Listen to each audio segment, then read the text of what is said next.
They're cynical, they're skeptical, and I don't think in bad ways. Gen Z is vocalizing, I refuse to be a cog in your machine. Eric Pfeiffer is the co-founder of Empower Coaching. Eric has empowered thousands of leaders worldwide and believes that anyone can be a great leader. 27% of the workforce by the year 2025 is going to be the Gen Zers. What is your thoughts on Gen Z? The possibilities of what's available to them is like astronomically larger than even the Gen X generation. Gen Z is forcing corporate America to wake up to the fact that corporate America has operated on aspirational values. And they're going to have to trade those aspirational values for behavioral values. Join us as we discuss the unique challenges and opportunities that Gen Z brings to the table and how current leaders can prepare for the future era. If you want the future generations to be a part of your business, you have got to. We cannot ask our kids or our employees to be more devoted to us than we are to them. Eric, the mission of the Life Edge is to help people learn, grow, and succeed by discovering their edge in life, the thing that makes them unique. So what throughout life would you say has been your edge? I would say that I have slowly but surely discovered my edge through a few different experiences. One, through a lot of failures and shortcomings. And I was just talking with a friend earlier today, actually, and we were both agreeing that oftentimes we find out what we're good at first by finding out what we're not good at. And so that's one piece. The second piece is, everybody wants to know what they're going to do with the rest of their life. I got a 21-year-old daughter and a 19-year-old son, and all their friends are all wrestling with, like, what are we going to do? What's our career path? How are we going to make our living? What's the mark we're going to make on the world? And I keep telling my own kids, dude, you don't have anything to make a mark in the world with. You're young. Relax, explore, experiment. And I'm really glad that I had a mentor in my younger years that encouraged me to do the same. Like, don't settle for one career path. Like, now the world has changed. No longer do we get a job, stay in that job for 30 years, retire and live our life out. But there's the opportunity to explore and experiment with the purpose of, in each of those different roles and responsibilities, experimenting and discovering, what am I good at? What are my strengths? Where am I weak at? Where do I bring significant impact to my environment? Where am I actually a liability? So that's been a second component of discovering my edge. And then the third one, in working with clients now for, almost 20 years as a coach, paying a lot of attention to where am I most effective? And a lot of that comes from two things. One, getting feedback. Like, I ask my clients very often, where am I having the most impact and where do you feel like I'm having the least impact? And combining that with paying attention to where am I investing where there are actual breakthroughs, right? And so I think we as human beings all have superpowers that we're like slowly discovering what those are. And so, as a superpower means that when you do a particular activity, whatever it is, your superpowers because you seem to get an exponential return on that investment. And so I pay a lot of attention to those exponential returns because as a leadership coach, there's a pretty broad scope of what I'm able to do with clients. But then there's a very small part of that where I feel like if somebody asks me, what are you the best in the world at? Even though I'm not the best in the world at anything, but that question, that challenges to ask, what is the thing that you do that is so elite, that is so special? So my edge, and this is what my friend calls me, he said, Eric, you are a firefighter. Your ability to step into large, complex organizational situations, especially when it's people issues, right? So owners dealing with boards or executive leaders and their teams.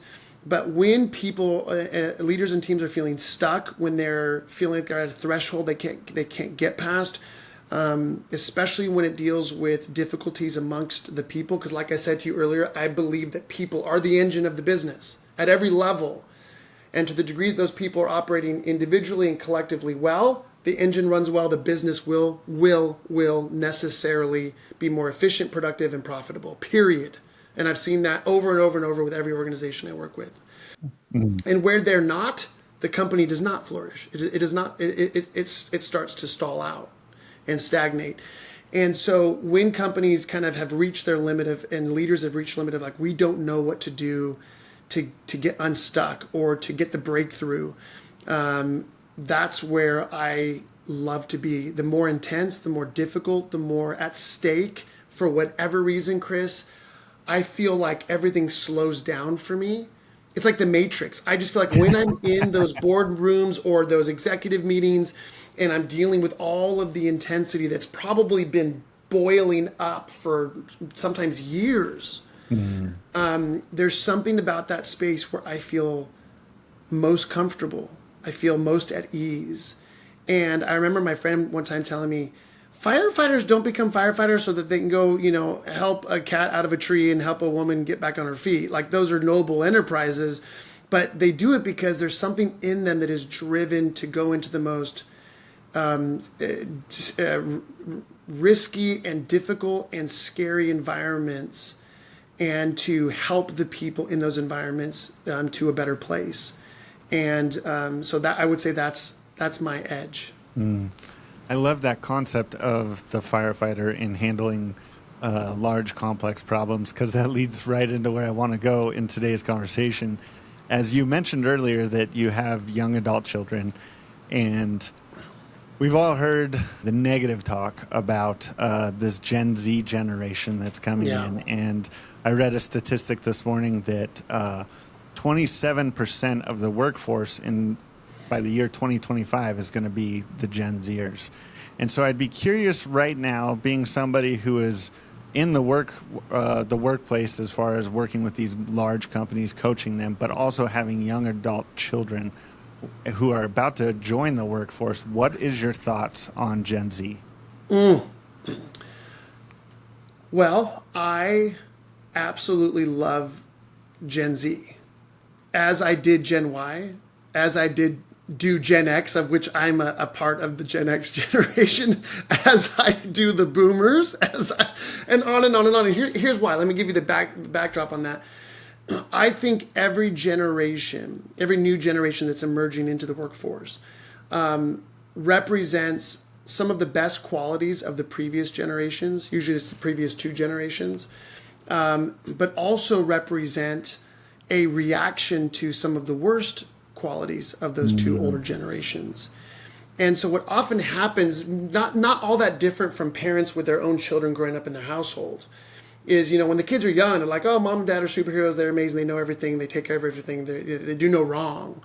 And then as they get older, they start developing their own sense of individuality, autonomy, they start asking hard questions, they start to develop their own sense of perspective. And so what happens is they start noticing mom and dad aren't perfect. And they make mistakes, and they've made bad decisions, and they've caused harm. And so as parents who are so accustomed to being in control of the way their kids think and how they behave and how they dress and what music they listen to and all that stuff, when their children turn into young adults, which I classify at about 12, 13, a little bit different. I call my kids, you're adults now. Once you hit 18, you're an adult. You were young adults at 12 or 13, and we were preparing you then for adulthood. Different story, but it's very important. So when our children start to move into those teenage years, parents interpret their kids as becoming rebellious, obstinate. Why are you challenging my authority? And sometimes that is happening, but oftentimes what the kids are actually doing, they're actually challenging and questioning things that we as parents should be challenging and questioning in ourselves. That we should be asking harder questions. Is the way we're doing things the best way? Is this the most effective? Are these behaviors representative of our core values? Is the way we're operating actually life-giving, or is it life-sucking? Are you actually investing in my future, or just to get me out of the household, right? So that same tension will arise in every new generation with the preceding generations. The preceding generations are the ones in authority. They've kind of fought to get where they are. They rule the land. And the emerging generations come up and they're like, hey, All respect. We love you. Thank you for building these businesses and giving us an opportunity to work. But where is there room for us to ask hard questions, to challenge the status quo, to ask about the core values and culture of this organization? Hey, there's a lot of things that I'm experiencing that are actually points of pain, discomfort, frustration. Where is there an opportunity for us to dialogue, to have those conversations? Not because you're going to change everything, but because we're at the stage of our life where we need to feel like we have a voice, that we need to be able to learn how to have these hard conversations. But when the older generations are ill-equipped or threatened, or too busy trying to build the business that they forget that their people are their priority, then all of a sudden those conversations don't happen, and there's a huge tension that brews. And I do actually spend quite a bit of time in a lot of organizations helping the different generations navigate those complexities so they can appreciate and collaborate, but also to set healthy boundaries where the leaders need to be the leaders and where the younger folks need to remember, hey, you're still in a subordinate position. Your time will come. And, a book that I want to write at some point in the future, there's a lot of books on leadership.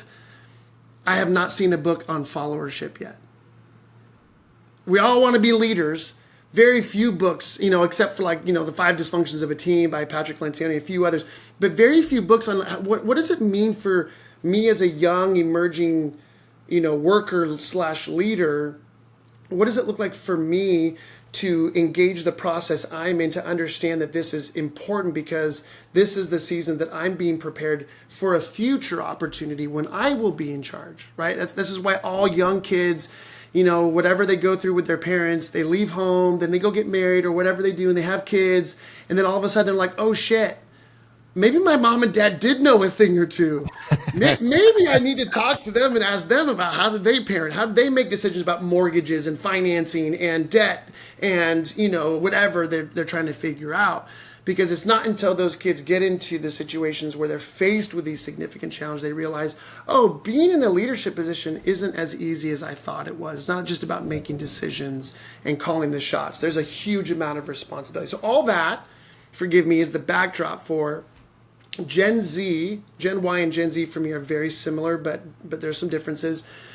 But what I love about Gen Z is they've grown up in such a different world with a very different context and paradigm. So that, tensions like digital, remote work, they want to be compensated very differently. They see compensation. They have a different value for compensation when it comes to work. And there's a variety of other, a whole list of differences in terms of the paradigm that they've inherited. They didn't choose it. They didn't run around and have a big Gen Z conference and say, we're gonna view the world differently. It's the world they inherited, just like every generation before them inherited their own unique paradigms based on the world changing. And so what I love about Gen Z is there's a significant degree of willingness to challenge the status quo. There's a willingness to think outside of the box. They've been exposed to social media since they were young. And so the possibilities of what's available to them is like astronomically larger than even the Gen X generation, right? We were just trying to deconstruct and say, shit's not working, right? To the older generation, we don't know what to do with it. No more ties. Yeah, Gen Y came along and said, no, we're going to hope in a better world and we're going to make the world a better place for our great-grandchildren, but we don't really have the discipline and inner fortitude to make that happen. And so that's been a big struggle for Gen Y, right? In the midst of all the disillusionment of, I want a better world, but to get there, I actually have to do a lot of hard work. That's been a big challenge for Gen Y. I'm generalizing. And then Gen Z comes along, and I was talking to my 2 kids the other day about all the presidential stuff, and I'm like, hey kids, I'm just curious, from your perspective, when you think of the presidential office in our country, like what comes to mind? And the words and phrases they use to describe that office are like literally completely different to the way I would have described the presidential office when I was young. And again, that's because they're exposed through social media to an amount of information, a breadth of information, a depth of information that I was never exposed to. So they're cynical, they're skeptical, and I don't think in bad ways. I think they are literally coming into the workforce and asking the hard questions. I know you have always done it this way, but that way doesn't necessarily work. And so I think that the older generations have an opportunity to, number one, pay attention to their complaints, to their challenges, to their questions, to their frustrations, number one. Number two, I think that the older generations have an opportunity to make much quicker shifts in workplace culture. Even remote work is an example of that. That could have taken decades to evolve, but are going to have to happen much quicker to make sense of and to accommodate those Gen Z folks who really have something significant to contribute to kind of, the traditional workforce.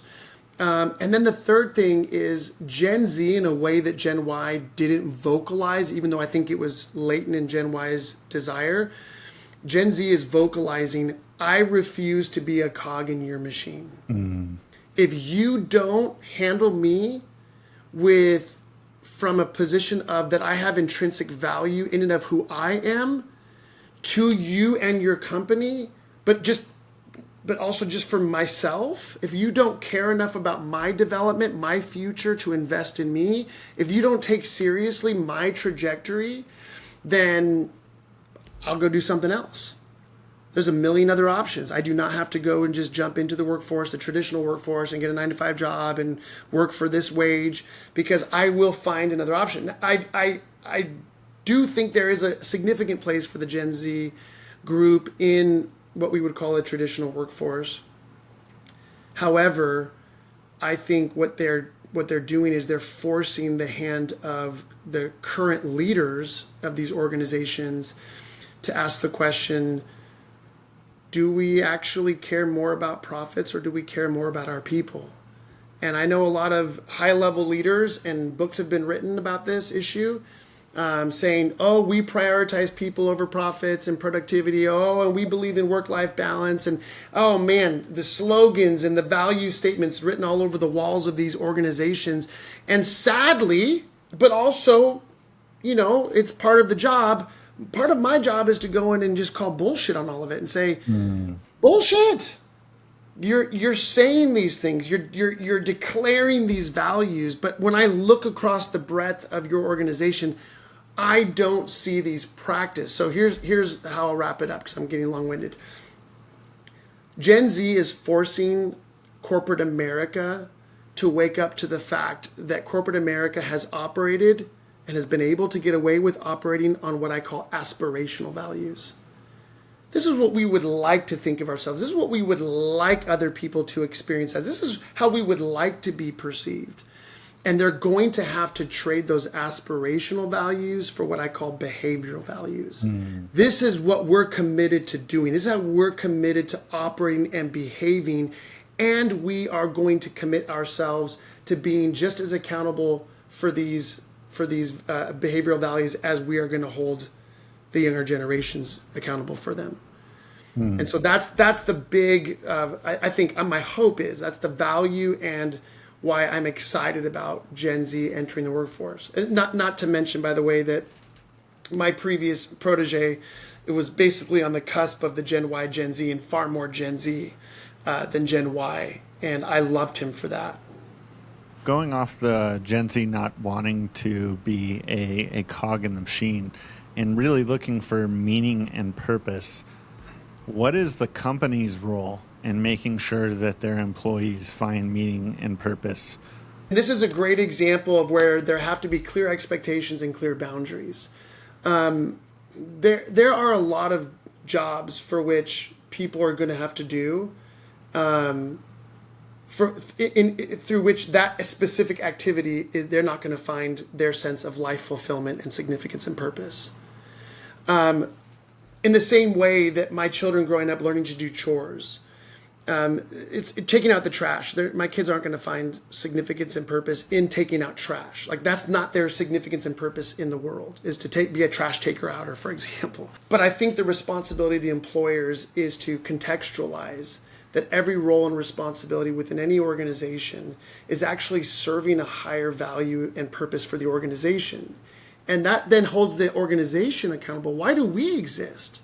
Yeah, we have vision and mission statements that sound fantastic, but are we actually contributing to a better world? Are we actually trying to move the needle on anything significant in the world? Are we actually trying to contribute to a more holistic, integrated, healthier society and whatever system we operate in? I think that it challenges leaders to ask that question. And then for everyone within the organization, whatever your job is, even if you're the nighttime janitor, to realize that too often we, as a culture and society, look for our significance and purpose in our activity rather than where it should be found, which I think is in our identity. And so right, because if my son's sense of significance and purpose is found in taking out trash, there's going to be a problem. But if it's found in his identity as being a part of a household, and his contribution to the household, to the team, is actually a part of fulfilling a greater sense of mission and purpose, then he can then start to find his sense of significance and purpose vicariously through the larger contextual significance and purpose of our family, or for a team, or for an organization. And then in the midst of that, because every business revolves around people working together. So how is it that we're operating together, engaging with one another, that also drives significance and purpose? Because human beings are hardwired for human interaction. We're tribal creatures. So whatever our job, role, and responsibility is, the fact that we're doing it together with other people, human beings are hardwired to find significance and purpose in our relationships, in our interactions with other human beings. And so are we creating and cultivating the expectation, the framework, the tools for people to experience that together? Again, cognitive machine means I'm here to serve your purpose. You don't care about my purpose. Cognitive machine means I do my job and that's my value to the company, regardless of how I interact with other people. Right? And then the third thing I would say is this, that when we talk about work-life balance, right, most people think of that as time management. And what I like to think of it is this. If you're in a job where what you do feels like it is literally a vehicle to fulfill your personal sense of significance, vision, mission, purpose, great. But that's a very small percent. Think about this. It's a very small percent of the population that have the luxury of doing something like that in the workplace to make a living. And so where are organizations recognizing that those human beings that are working in their organization are probably going to need to find a sense of significance and purpose outside of the workplace, in hobbies, in family, in certain activities, in travel, in photography, in you name it? And where are organizations more concerned about the health of a person's identity, their sense of belonging to community in the workplace and outside of the workplace, and their sense of I'm wired, I thrive, I get life from X, Y, or Z engagement, and where they can't find that in the workplace, where are companies encouraging, supporting, and empowering people to find that outside of the workplace?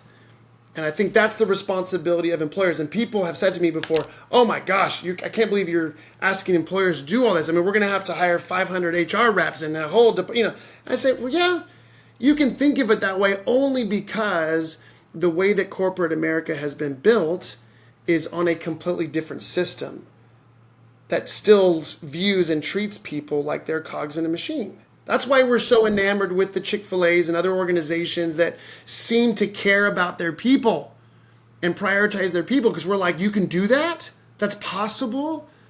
And I tell people, I don't care how big your organization, I don't care what industry you're in, you may have to slow down the way you operate. You may have to settle for smaller profit margins, which I know just, our shareholders, especially public-owned companies, they're in a hard spot. Maybe they're going to have to change their working policies. They may have to make a lot of changes and concessions, but if they can learn to do it well, what they'll find on the other side, I guarantee, is an increase in efficiency, productivity, and profitability.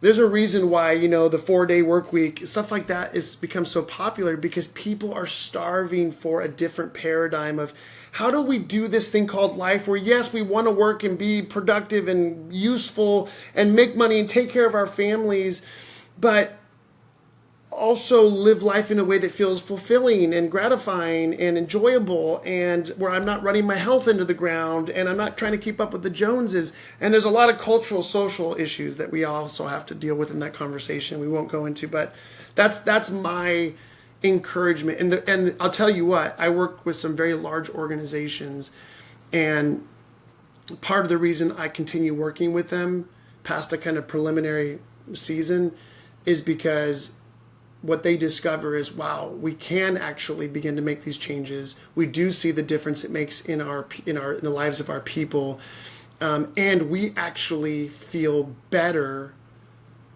for prioritizing our people appropriately rather than treating them like cogs in a machine. Wow. That was a better answer than I could have even anticipated. You just feel free to interrupt me whenever you want to say, hey, stop it. You're waxing eloquent. No. I'm curious, Chris, if you don't mind. I know these podcasts are always about you and people interviewing me, and I love to hear, I'm just curious, what does resonate for you? What do you connect with? What catches your attention? Or what do you feel like, hey, I don't think that can work? Or where would you want to challenge what I'm saying even? I think you hit the nail on the head, is that we have to challenge the individual's identity. If your identity is being fulfilled from the work that you're doing, that is where we lose the plot. Yeah. It's called a job for a reason. Yeah. But I do think that companies can do a better job of serving their employees by giving them the vision of what they're doing. And so then they get to be a part of a mission and not just the cog in a machine. That's right. And mission is important, and I think that's where a lot of companies miss the mark on that. I hope you're enjoying this episode, brought to you by LifeEdge. Did you know that we offer more than just a podcast? LifeEdge is your top source for vetted online courses and coaches to help you gain an edge in life. Visit thelifeedge.com or click the link below and sign up for our Elite Educator Pass. This gives you access to free trial offers, masterclasses, and discount codes from our partner brands that will help you level up your skill set. It's the easiest way to break free from the matrix so you can stop feeling like you're a cog in the machine. Now back to our episode. As you were talking, I started thinking about the last 4.5 to 5 years. We had the 2020 election, the clash of the geriatrics, whatever you want to call it. Then we went into lockdowns, and then it feels like we've been in chaos, and a lot of companies have been in survival mode for the last 4 to 5 years. And in your book, Leadership Gravitas, you talk a lot about personal responsibility. And I hear leaders today talk about how they're upset with the upcoming generations and the upcoming workforce, but they have to take some responsibility for that. So where over the last 4 or 5 years have leaders failed the upcoming workforce and the upcoming generations? Oh yeah, well, thank you for the kind of nod to the book. Yeah, personal responsibility.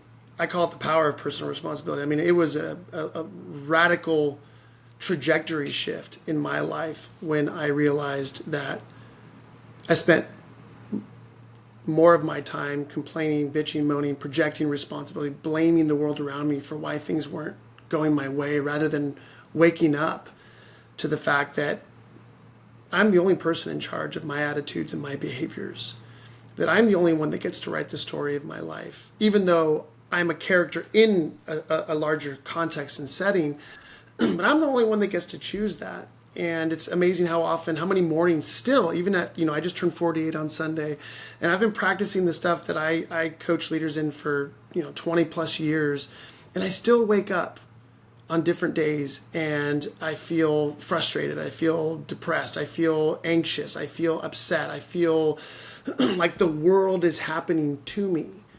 And I think what personal responsibility does for us is it wakes us up to the fact that we have the authority. It's a very unique superpower that human beings have that we've not really learned to exercise very well.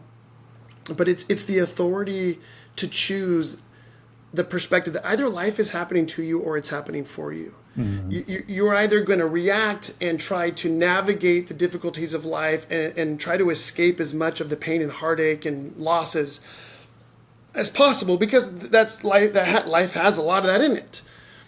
Or we're going to choose to see that all of life is happening for us, so that every experience in life is an opportunity for us to leverage those experiences for our own learning, our own insights, our own journey into greater wisdom, so that we can continue to operate more and more in alignment with what I call the best version of us. It's amazing if you sit any person down, basically from about 16, 17, 8 years and older, give or take, you sit any human being down and you ask them this question in any situation that they're wrestling with.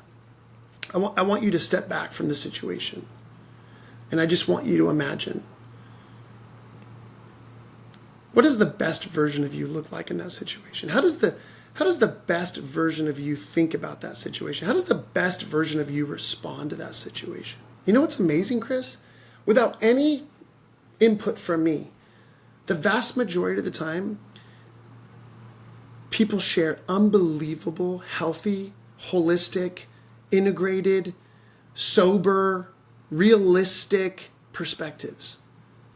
But we get so easily swept up in and overwhelmed by the emotions that we're dealing with, and the kind of negativity bias and the kind of gloom and doom perspective. And I'm not saying we all need to be optimists, because that can turn into toxic positivity.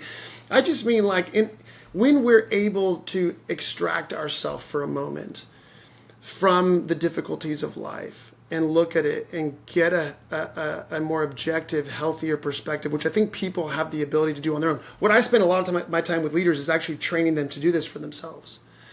They normally are able to determine a response to anything in life: death of a loved one, loss of a job, the pain of election cycles, and the disappointment and disillusionment of what's going on in politics or social issues, and they're able to see through the difficulty, and they're able to see the opportunities in those moments or those experiences for their own growth, for what is available on the other side of that. But again, it's very difficult to do that by ourselves, and it's very difficult to do that when we feel basically swept up in it or flooded by those experiences. I don't even remember your original question. I've just been going. It was where have we failed as leaders with the upcoming generations? Yeah, I'll share one more little thing, and I'll try to stay on track here, because this stuff you're asking me questions that I'm so passionate about that I don't get to talk a lot about, quite frankly, because everybody wants to know about our leadership operating system and our toolkit and what distinguishes us from other coaching groups. So, which is great, but thank you. These questions, I feel like I'm talking. Honestly, I don't know, how old are you, Chris? 37. Okay, great. Thank you. Yes. You're asking the kind of question that the people in my generation and older generations, they need to be listening to your podcast, because you're asking the right questions for them to hear. Thank you. Just to encourage you. Yeah. So one other area that I think the older generation is letting, and I don't want to throw the older generation under the bus, because in many ways they're the ones who have either built or preserved or grown the establishments that in many ways still have the opportunity to serve culture, society, and the world around us. And we have to remember, they inherited their own bag of tricks from the generations before them that they've had to overcome, and they've had to work through stuff. My rule is shit floats downriver. So, just like we inherited shit from our parents, well, they inherited shit from their parents, and they inherited shit from and every generation is just trying to filter the shit out and pass on something a little bit better. That's the name of the game. But I think for the older generation, I'll say it this way. When it comes to a level of intentionality around investing into the personal, and I'm not talking about like, physical health issues. I'm talking about the personal health and development of people within a company. Most companies that I work with, when I first start working with them, and I'm saying this and I'm being generous in this split, it's usually like a 98 to 2% split. Of 98% of time, energy, and money is invested in delivery of the organization, products, services, and all that goes with that. And maybe 2% into the development of the people in that organization.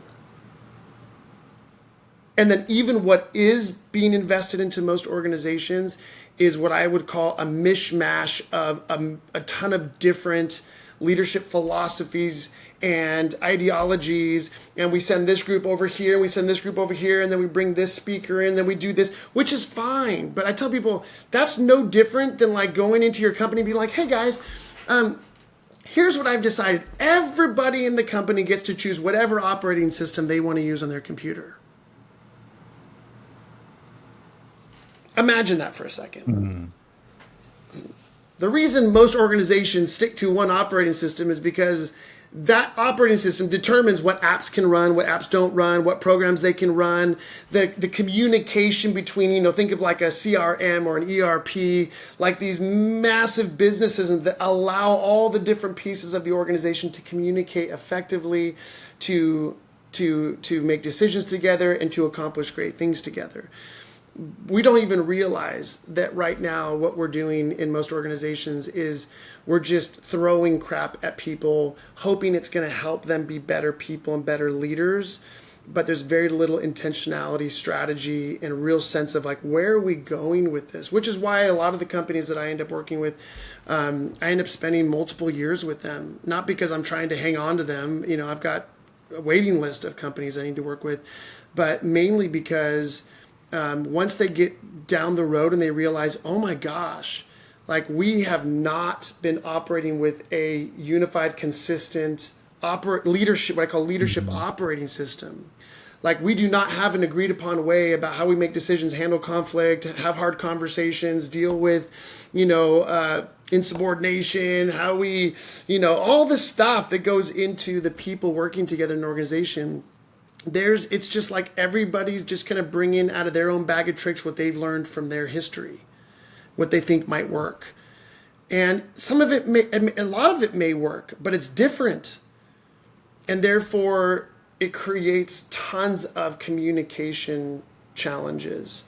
And what you find is that's why most organizations find that they're intensely fragmented, and I can go on to all the other negative byproducts, but that's part of my mission, is to like call organizations to say, if you want the future generations to be a part of your business, you have got to take more seriously the intentionality of how you're investing in their personal health and their development.